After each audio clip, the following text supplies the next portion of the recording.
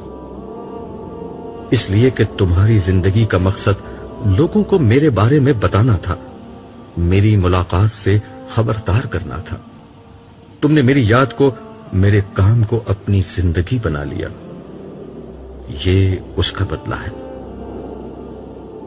آسمان و زمین کے مالک کی گفتگو اور آواز سنتے رہنا میری زندگی کی شدید ترین خواہش بن چکی تھی. مگر ایک دفعہ پھر مالک الملک اپنی بات کہنے کے بعد ٹھہر گئے. مجھے محسوس ہوا کہ میرا رب مجھے بولنے کا موقع دے رہا ہے. میں نے عرض کیا: کیا میں آپ کے پاس یہاں رک سکتا ہوں؟ مجھ سے کوئی دور نہیں ہوتا، نہ میں کسی سے دور ہوتا ہوں.